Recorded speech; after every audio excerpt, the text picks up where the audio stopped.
Which WWE superstars should be drafted or move shows? I'm Will, that's Brandon. We are the Cousins of Destruction Wrestling Podcast. As always, let's cheers, talk about some wrestling. Yeah, so we don't really know if there's a draft or not. They've kind of just said, hey, superstars are just going to fluidly move from one show to the other. We think there should be a draft. But after how terrible the SmackDown was, it's evident some things need to switch. So that's why we're going to throw out some names about who should be moving to what shows. Yeah, I think most people who watched SmackDown the other day came to the conclusion that, man, they just don't have the talent on that show right now. And what better way to spice things up than to do a draft like he just said. We have had LA Knight, Sami Zayn. They just have kind of naturally moved over to the other show. And even Sami Zayn came out on Friday and said that he's officially on SmackDown. So maybe that's how we're going to be doing things. We're going to do it more from like if we were going to do a draft, we'll draft this person to this show type of thing. So let's get after it. I think we did men. We're going to do men and female back and forth. So let's get into it. Who wants to go first? You or me? I'll go first. Oh, I'll go first. You're going to take the easy one. Well, I don't know. It could be easy. Who knows? Do it. I'm going ahead. I'm going with somebody right now who I guess I don't even know if they could technically be drafted because they are injured. But I'm going Gunther on this one. I think Gunther's really, you look at that Raw title scene, especially right now, that Raw title scene is a bunch of mess, basically, right? You already have so many contenders for the Raw title scene at this point. What better way to really have somebody move shows and kind of be a legitimate threat for Cody Rhodes? Or maybe who else gets that title, right? You talk a little bit about it. It's like, well, there's Drew McIntyre. And then there's Drew McIntyre. And there's Drew McIntyre. And it's like, well, Randy Orton's there too sometimes. So you need a legitimate threat, a legitimate kind of big name to go over to SmackDown.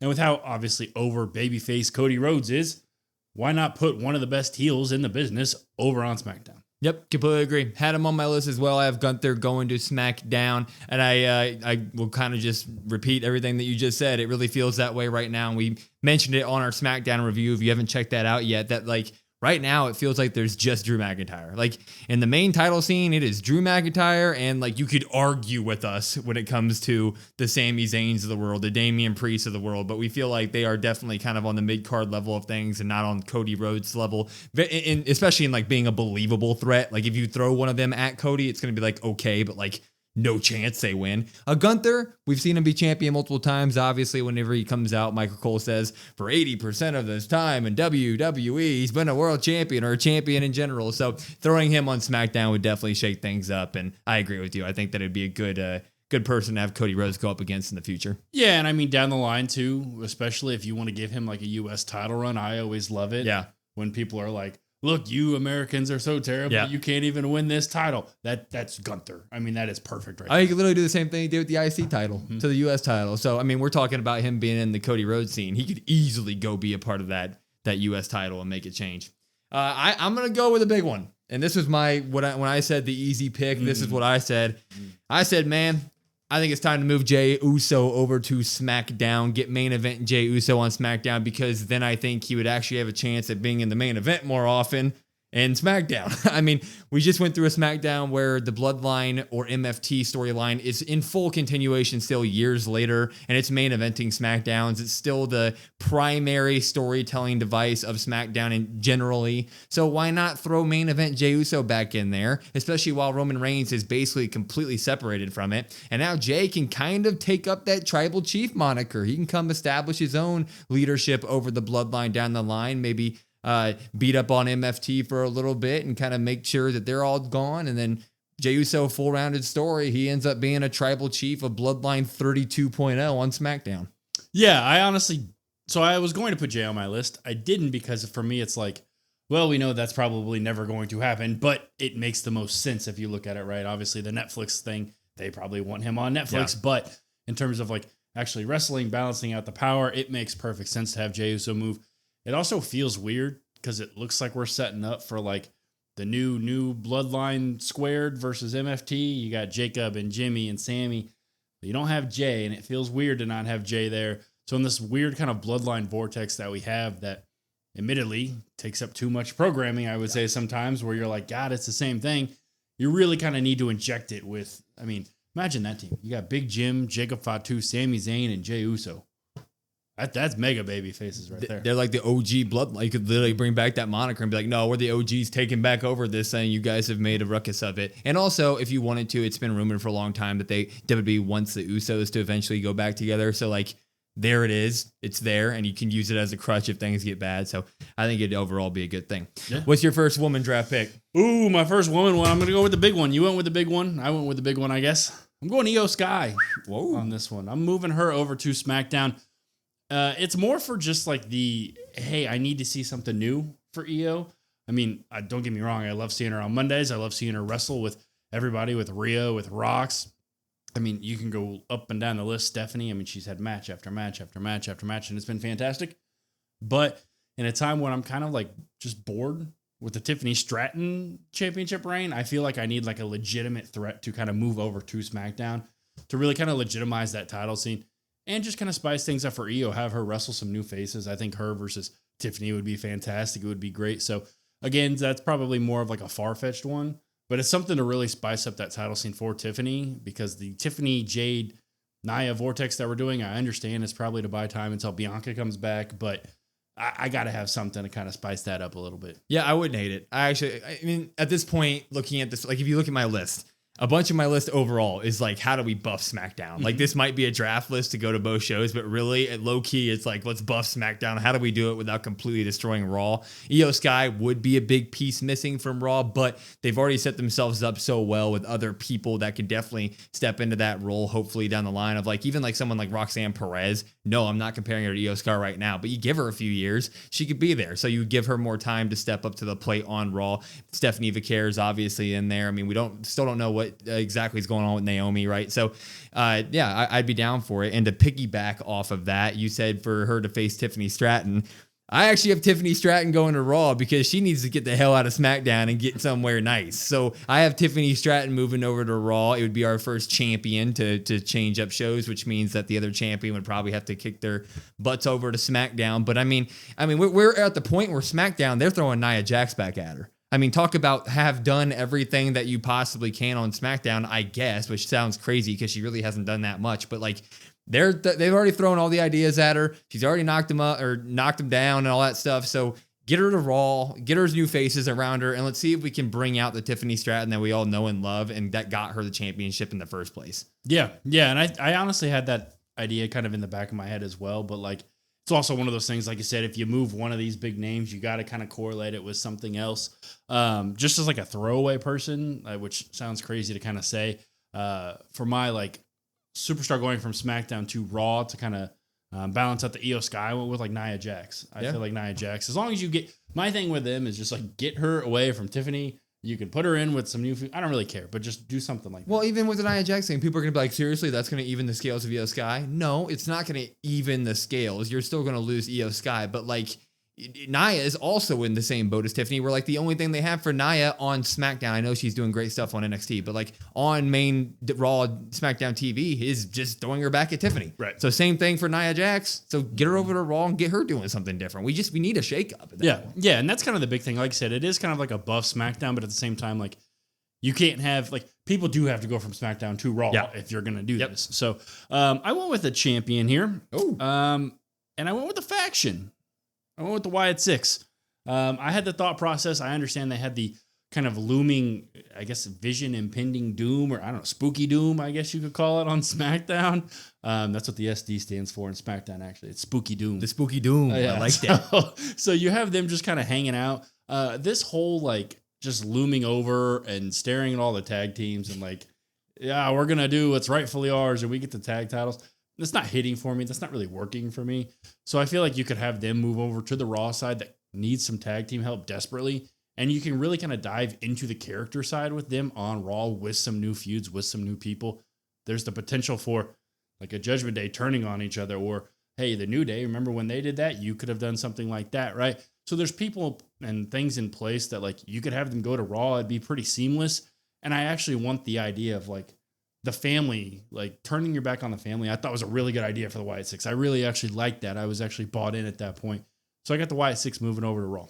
Yeah, I mean, I did not have him on my list, but the second you said it, I'm like, yeah, that feels like the best plug and play situation out of anybody that can move shows, because you're 100% right. A lot of the Raw tag team storylines are based around like family and like within faction breakups. Like Judgment Day hasn't happened yet, but we all know that eventually down the line in 2029, maybe that does end up happening. We had the New Day split that was all about that. So like, the Wyatt Sicks, if their motivation is still that, which is yet to be seen recently, but if their motivation is still the family thing or turning your back, yeah, you can just pick them up, put them right on the Raw. And I think that they would fit much better into the Raw situations within the ring as well. Like they don't have to keep up with the high flyingness that is the SmackDown tag division. So I think they'd fit in the ring. I think they'd fit in storylines. That's a perfect pick. That's a really good pick. Look at that. And I'll piggyback off that. So if you're going to, or I guess I moved this team over to Raw as well from SmackDown, but because one thing SmackDown does do well right now, or does have, is a ton of tag teams. Yeah. I mean, that's the literally the one thing that they do well right now is tag team wrestling. And the one thing that Raw does awful consistently is tag team wrestling right now. So I had Melo Don't Miz move over to Raw. Why? Because I still don't think, even though they had a good match against Fraxium this week, I still think that they are just kind of being tacked on to the SmackDown division. Like I really don't see them going down the line something big there. I think that the main thing we're going to see is Miz Melo.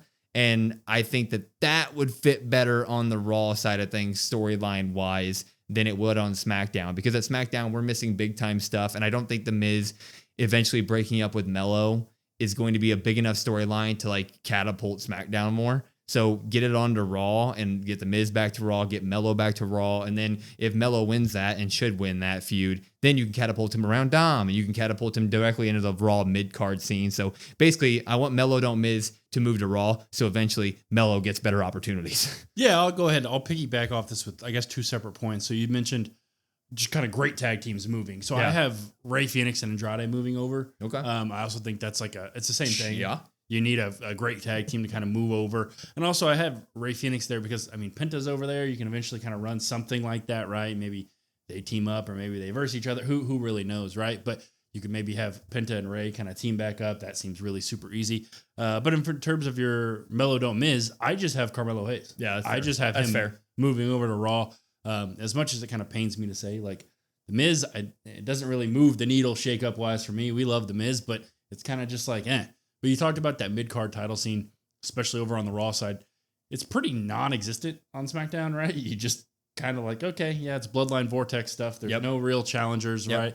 But Raw, every week, we get Rusev Sheamus or Sammy Rusev, or you get some mid-card matches at least. You had Ludwig when Ludwig was on TV at one point. You had Chad Gable wrestling a lot. So when he was healthy, like, Raw does a really good job of showing you those mid-card wrestlers, even if like you're like, man, why do we get this? This doesn't, what are they fighting for? You at least get to see people. Yep. And Carmelo Hayes is just kind of, he's just wasting over on SmackDown. Just, people probably might hate this. Just cut out Rusev's time and then put Melo there. I don't know if anybody would hate that. I don't know. I'm going to head on over to the women's stuff, and we're going to continue with tag team wrestling because I think it's time for Sol Ruca to get the call up and might as well bring over Zaruca as a team overall. I know that their storyline's also something, but I think they're both ready to come up. We've been talking about recently about how there's this like mini renaissance that might be like too much, but there's a good little push for the women's tag division right now in terms of teams being established and there actually being some form of a division for once. Why not insert Sol Ruca into that? Most importantly, like them on SmackDown or Raw. I had them going to SmackDown and just fighting Charlotte Flair and Alexa Bliss all day, every day. Like, that's just simply like Sol Ruca versus Charlotte is singles wise, Sol Ruca versus Alexa Bliss singles wise. Like, that feud overall would just be awesome. And I think it's time for her to get called up as is. So that's kind of my first NXT bring up. But what I would have is Zaruca to SmackDown. Yeah, I have Sol Ruca on my list. Yeah. You could talk me into Zaruca. Like, Sol Ruca is, to me, like, more than ready to come up. If you want to go the tag team route with them, that's awesome. That's fantastic. I actually have another tag team I'll talk about here in just a second, moving over to SmackDown to really kind of help out. I had her more of like the solo singles route. Works for me. Especially with the women's US title that is not on TV. Yep. You could put her and Julia together and just have an amazing feud. Just do something, right? Something that we're like, hey, you got to have somebody over there for Julia to fight. Julia's got to be on TV some way, somehow. So that's the route I went with her. And also, she, like, when it comes to Sol, she can also be the floater. Like she can go back to NXT. Chelsea's on NXT a lot of the time right now. Like Ruca can still carry the North America title. We can do that route. We can do the whole where she is like pseudo called up where she does both. I would love to see that too. Put her on everything. Yeah, exactly. You're not going to hear me complain about that at all. For another women's tag team I have, it's one that just turned recently here. I got the Kabuki Warriors. I got them moving over to SmackDown. Especially, I guess, if Iyo Sky does move, you could kind of have them go over and you could still kind of continue the feud, right? And have them still go against Iyo, and Iyo can pick up a tag partner of somebody on SmackDown. It doesn't really necessarily matter. But I was thinking about the women's tag division, like, okay, on Raw, you at least have Judgment Day, right? You have Roxanne and Raquel. You've got Rhea and Iyo that they're kind of hinting at. But then you look at SmackDown and you're like, well, they have the Secret Service. And they have the Secret Service. And don't get me wrong, I love the shenanigans of the Secret Service. Yeah. It's great. It's fantastic. Move them around, I guess, if you want to, because they can just have funny moments with people. But I feel like we need like a legit, serious tag team on the women's side on SmackDown. So I've got them going over. That also works because, and I know they speak different languages. Actually, I don't know if they speak different languages, but at WWE, when it comes to people who aren't as good at speaking English, they seem to most of the time do a little bit better when they're grouped. I don't want to say throw Julia along with the Kabuki Warriors and stuff or anything like that, but like, I don't know. There would just be something there where I feel like everybody would get a little bit more eating time if they were all together instead of like what they're doing with Julia, where it's like she's obviously the only person who can't speak fluently. So they're like, give her Kalani and see if that works out, which doesn't work. So maybe if they allow Kabuki Warriors and Iyo Sky to go over there and get their talking points in, maybe that would allow Julia to maybe get a little bit more mic work and trust there as well. Right? Yeah, I didn't even think about that. But if you have Kiana James walking around and she's trying to recruit people, why not have her go to Raw and try to recruit them over? And then you can really kind of have like that mega faction there you go. That they are trying to build. So yeah, sign me up. I'm going to stick on women real quick because I do want to talk about, we just talked about Ruca for a little bit. I have another NXT call up that I think is more than earned it. Lash Legend. I think she needs to get up to the roster. And I think that she would be another person that you could plug and play into the women's U.S. title scene over there. And I think just the picture of seeing little Julia versus Lash Legend is already a selling point to me. That'd be a really good match. But I think Lash and Nia have been doing really good stuff. You could even incorporate that in her move. Get her on SmackDown for that. We thought that was coming back when the Meta Girls were facing Jade and Bianca back in the day when they had the titles, but obviously that had a lot of falling out pieces involved with it. But Lash has proven that she's more than ready on NXT, and I think that she'd be a great addition to SmackDown overall. Yeah, it was tough for me to kind of focus on a lot of the call-ups because I was like, well, we already don't seem to have time for a lot of these people. How are we going to have that's always the point too. More people. But yeah, so I have one more, I guess, women wrestler here. Do it. It's going to be kind of shocking, but I'm going to do it. I'm moving Lyra over to SmackDown. Ooh, I thought about doing this. I thought about it. I didn't do it. I thought about it. I thought about it, and I was like, yeah, you know what? Yeah, let's go ahead and do it. She obviously can't challenge Becky. She's not up to that level with the world title over there, right? Obviously, Becky's going to lose that, so it's not like she just can never challenge ever again for it. But we just talked about somebody challenging Julia. Why not put her in that? You can also have her, as that reference I love to make, that early Chris Jericho where upper mid-card, lower, top tier, you can have her kind of like feud back and forth with like, hey, you know what? Maybe I failed getting the women's U.S. title. Now I want a shot at the WWE women's title, something like that. I think she's really found her footing. Yeah. And I think that like that would move the needle more. Plus you actually get some legit wrestling from her and you get to showcase it more. I feel like a lot of the time right now, we're not getting that a ton on Raw.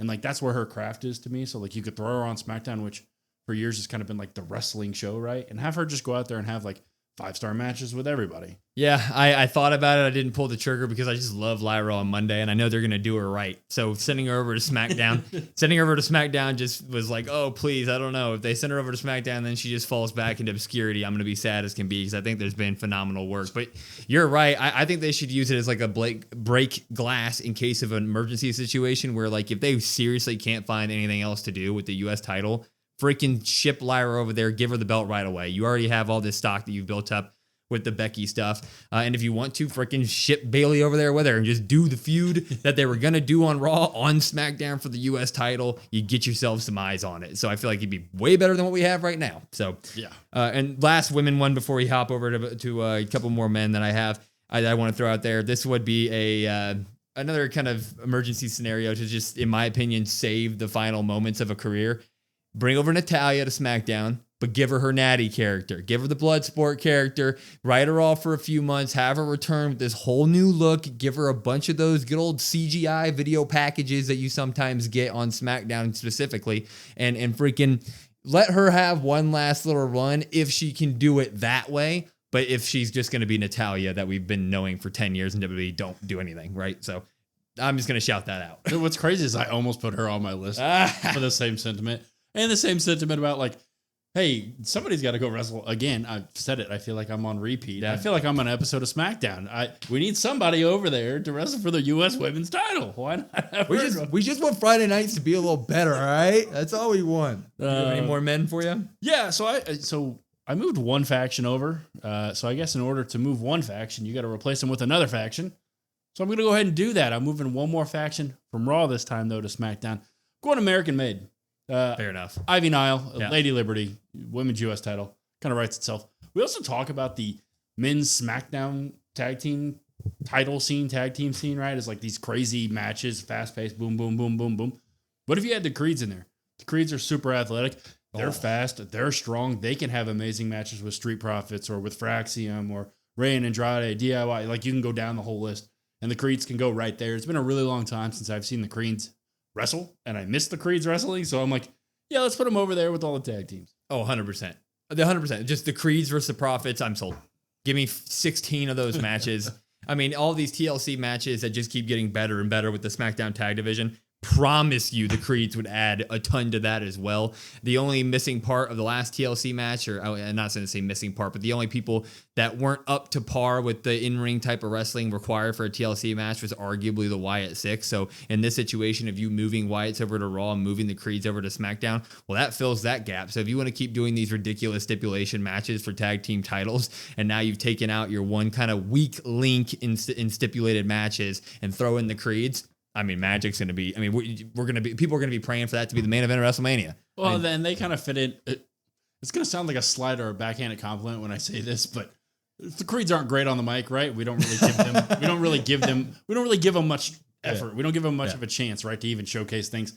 Well, on SmackDown, they never do that either. So like, yeah, you just go out there and like just represent in the ring and you're good to go. And Ivy Nile, U.S. champion. Writes itself. Lady Liberty. It's right there. I have one more man. Okay. One more man. And, you can do this either one or two ways. You can do this two ways. So you can either have it be against the Seth Rollins faction as a equalizer, or you can add it as the fourth man to Seth Rollins faction and make them the most dominating faction in wrestling history.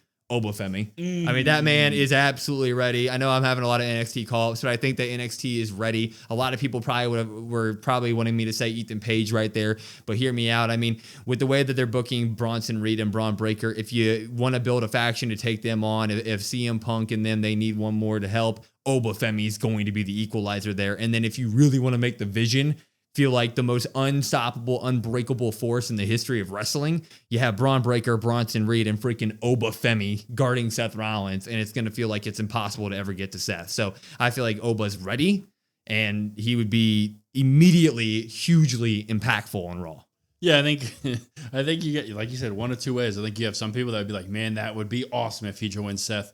And then other people are like, well, then why the hell would I watch? There's nobody that can beat this team. There's nobody that can beat them. Yeah. I like the idea of him kind of being the one against them, like kind of like that. Yeah. CM Punk kind of needs help, and I mean, him versus Bronson Reed, him versus Braun Breaker. I mean, something like that just sounds amazing. So, like you said, Ethan Page, I thought about also writing on my list, but he's also doing such phenomenal work in NXT that it's like, man, I don't want to just kind of cut that short just for him to maybe come up and, you know, everything that we talked about, like, oh, well, Lyra could go over to SmackDown, or somebody could go to SmackDown and just fall on their face because they don't get featured. That's a legitimate concern. So, like, I don't want that to happen. Yeah. At my point, at this point, if you want to bring up Ethan Page, put him with Chelsea Green on SmackDown. Make them a couple faction, a fake couple faction with Canada and all that stuff. Do what they're doing in NXT on the main roster, and you'll be golden. Social media stuff. Oh. Just literally take the social media stuff they do and put it on SmackDown. Boom. You got anybody else? Nope. No, so that's it. That's all of our draft picks. We were supposed to go boy, girl, but we got, we were passionate and we just went into it. Yeah. Anyway, it's more about just kind of buffing up SmackDown right now. That's kind of what the end of this is. But we haven't gotten an official draft or anything, but it does look like they're starting to move pieces. So, we felt like it was a good time to put this out. Let us know in the comments who you'd want to see switch shows or get drafted and all that good stuff, because I think it's a great conversation to be having at this moment. And for everything else, make sure to check out our YouTube streams, youtube.com/CODWrestlePod for Monday Night Raw tonight, SmackDown, and PLEs. And then for everything else, it's at CODWrestlePod, COD WrestlePod. We have a link tree in our bio to take you everywhere, including our TikToks right now, where we have a TikTok Reacts where you can see our live reactions, including footage from actual Raw, SmackDowns, and PLEs. So check that out. But I'm Will. That's Brandon. We are the Cousins of Destruction Wrestling Podcast. We will see you next time.